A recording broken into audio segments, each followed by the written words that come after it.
your hand and indicate. And once you're identified, then we will call upon you for your question. So we can now commence proceedings as training is going to start at 9:30. So we look forward to your questions. So who would like to kick us off this morning? Coach, I get it started. All right, so obviously a commanding victory back in Bermuda, 4-0. What is the message this week, just to make sure the guys don't take their foot off the gas and prepare for Trinidad, and there won't be any overlaps or any lapse in judgment when it comes to Trinidad? So what is that message you're going to instill in the team? Well, I think that was a key thing with the game against Bermuda, was the emphasis on respecting the opponent, no easy games in the Caribbean, and making sure that we approach the game in the right manner, professionally, and the players did that, and the same again. But everybody knows that Trinidad will be a tough opponent.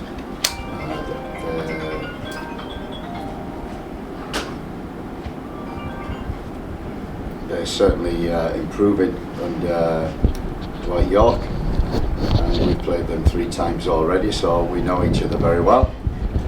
And it'll be a hard game, a tough game. I watched their game against Curacao. They should have won. They played very well. Dangerous opponent. Coach, we're seeing some new faces still in the squad coming in. Are you still looking for a particular blend, maybe personalities, maybe player type that you're looking for at this point, or do you think this is kind of what you're looking for in terms of your squad? We have many players missing, many senior players missing. I think 9 or 10 that would normally be in the squad. What we've done, the recruitment department, Dan Neville and Simon helps a lot also. We've been following a lot of players over the past year, and it's a good job that we did, because we've needed them throughout the summer and also for this camp. So we've introduced 1 or 2 people, and yeah, we're pleased that we got the result against Bermuda, and everybody came together very well with little time together. So we need that again. So going forward, everybody has to be ready. But the most important thing is professional against Bermuda. We have to be the same again against Trinidad, and we hope that the supporters will also come out. We need that. We need their energy. That's key always in the second game. So I'm looking forward to a good atmosphere that the boys can play in. Jamali, congrats on another clean sheet for your career. When you got the message that you're going to be starting for this match, because obviously Andre Blake was out, what was your mindset? How did you prepare going into Bermuda and also for your upcoming match against Trinidad? I mean, it's the same preparation for me as if I was at my club, just preparing mentally and physically for the game. Obviously, you never know what could happen coming here with Andre, and I always got to be ready, to play, and did that well against Bermuda, and got to do it again. But it's just being able to step up in those moments when I'm calling. Yeah, and as far as like I said, that preparation piece of it, you as an individual watching and knowing how things are going right now, you have 6 matches to the World Cup, and knowing that every goal matters. Did you feel any type of pressure as far as is Bermuda a team that we're expected to give up very little goals against, or did you just go out there and play just like normal? I mean, there's no need for me to to put extra pressure on myself. Like I said, it's another game, just preparing for the game and going out there and executing the game plan and just giving my best to help the team win. For sure. Coach mentioned that we've played Trinidad a lot recently. Typically, I think most fans see it as a bit of a derby. How are the players viewing this game? Obviously, we know it's a big game. There's huge implications with the World Cup qualification on the line. So we have to be locked in on and off the field and just going out there and getting the job done. And Coach, is there any danger to playing a team that is familiar with you? In the Caribbean, there's a danger of playing every team we play against, whether we play them 3 times or not at all. So familiarity, yeah, we know each other and we know each other individually very well. It's on the night. That's the most important. Players have to perform, do the job, be professional, prepare right, and we've got to make sure that, God willing, that the breaks go our way. We score at the right time. We're lucky in some instances because that's football. You can play well, but you still need that little bit of luck on your side, and we hope to get that tomorrow. Coach, last question. Are there any changes to the roster, any injury updates, any substitutions that came in the last 48 hours? No, obviously, Warner Brown was included in the last squad, but he wasn't fit to play. He got injured in the game for Mount Pleasant on the Monday evening, the day that we joined up. So we were disappointed in that, because Warner Brown has been our key striker over the recent camps. So we were disappointed in that. We're treating him, continuously treating him since the Bermuda game.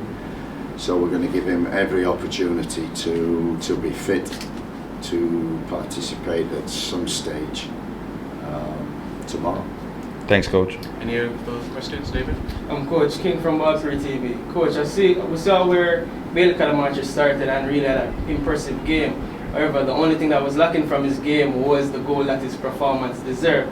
Coach, having worked with legends like Sir Alex Ferguson, Cristiano Ronaldo, and even opposite number Dwight Howard, what can you pull from those working with those persons to assist our strikers in becoming more clinical? Yeah, I mean, you can work on that, but you're either clinical or you're not. You're kind of born with that. But Bailey is somebody who has scored goals throughout his career, from being a small boy to now. So we know he can score, and that's the key thing. The most important is that you get the opportunities in your right areas, the right positions in which you can take your chances and score. And Bailey did that in that game. I've watched him. We watched him a lot last year with Lincoln. Some injuries. He started the season well, and he's a talent. He's 20 years old. 20 years old. That's all. So he's got plenty of years, and hopefully, like he said to me, I said, he missed a few. He said, hopefully, I'm saving them for Tuesday. One for Jamal. How about the rivalry between us and Trinidad and Tobago? How can we use that to fire up an excellent performance tomorrow night? Like Coach said, hopefully we have the fans on our side tomorrow, because that'll be, huge to kind of give us that extra lift that we need to go over the line. But we got to come out, regardless of what the fans do, come out or not. We got to go out as players and just get the job done. That's it.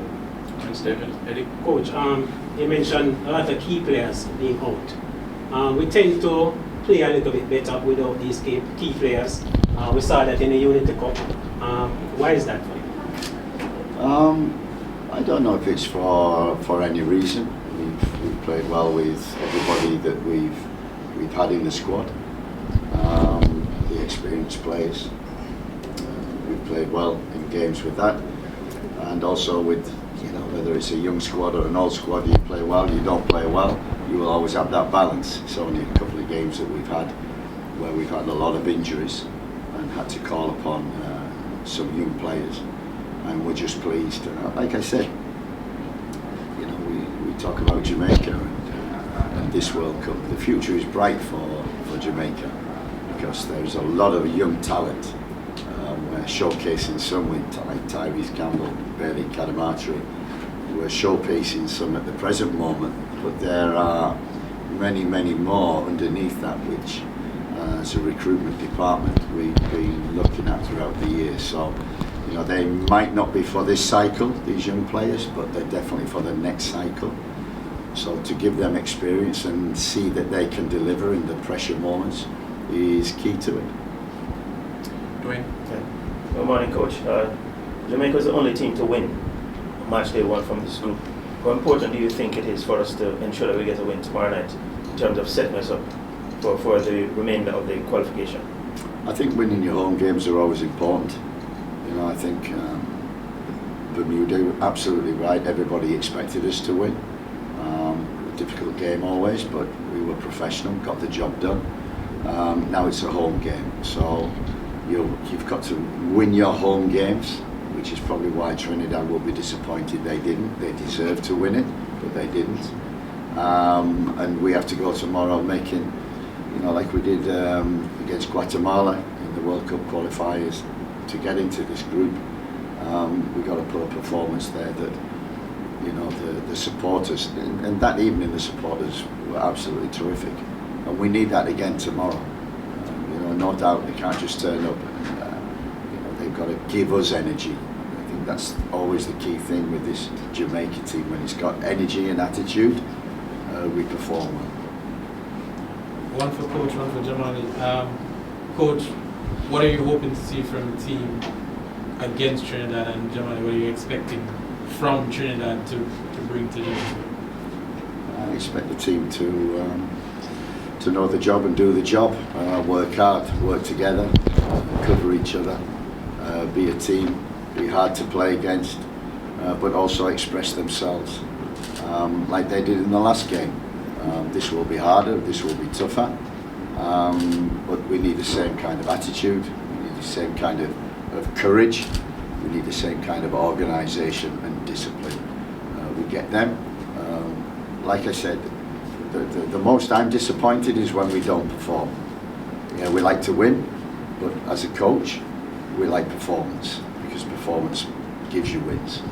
And so tomorrow, like we did last Friday, we need a good performance.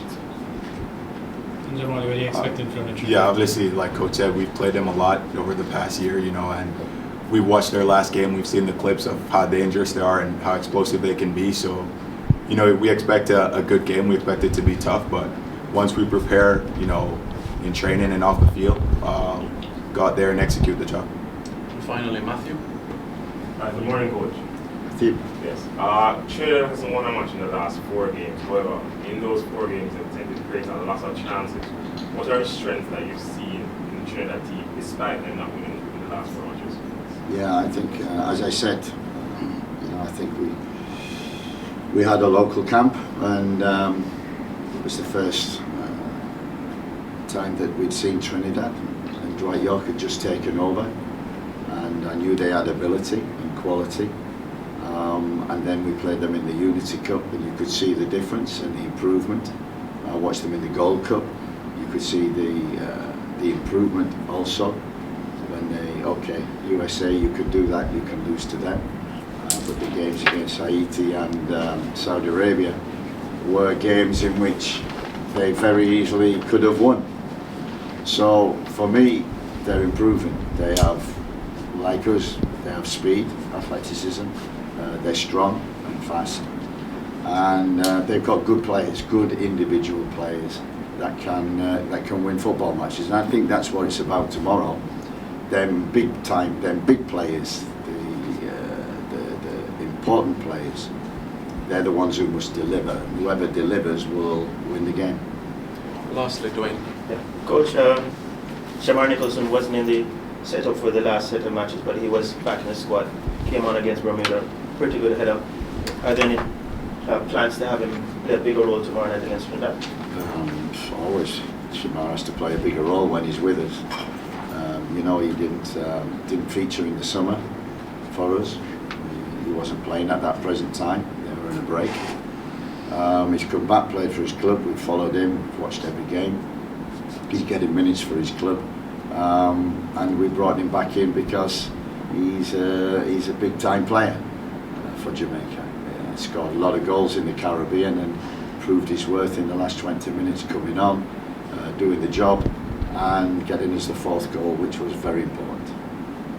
Jamali, Coach, thank you very much. When was the media training will start 9:30?